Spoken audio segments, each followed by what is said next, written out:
ఈరోజు టాపిక్ ఏంటి అంటే నర్సరావుపేటలో ఫ్యామిలీ ప్లానింగ్ ఆపరేషన్ చేయించుకుంటాక ఒక మహిళ వెళ్తే ఆ అమ్మాయి కాల్లో సర్జికల్ బ్లేడ్ ఉండటం గుర్తించి ఇంటికి వెళ్ళిన తర్వాత బంధువులకు చెప్పిందిట.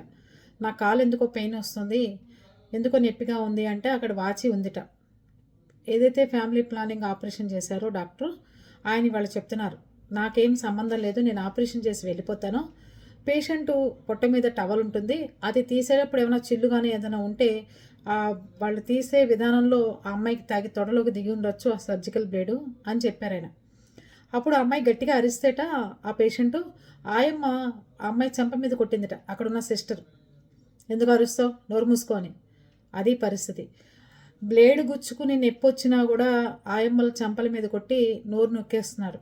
ఇంటికి వెళ్ళిన తర్వాత తొడలో సర్జికల్ బ్లేడ్ ఉండటం గుర్తించి అప్పుడు హాస్పిటల్కి వచ్చి నిలదీస్తే కొంతమంది డాక్టర్లను సస్పెండ్ చేశారని చెప్తున్నారు.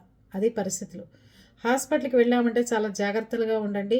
ఎంత విషయం అంటే కాలుల్లో సర్జికల్ బ్లేడ్లు, తొడల్లో సర్జికల్ బ్లేడ్లు ఏంటండి? ఏదో పిల్ల కాసేపు ఫ్యామిలీ ప్లానింగ్ ఆపరేషన్ చేయించుకోవడానికి వస్తే తొడలోంచి సర్జికల్ బ్లేడ్ లోపల గుచ్చారు. అది పరిస్థితులు ఎలా అంత దారుణంగా ఉన్నాయో చూడండి. అది మీరేమంటారు?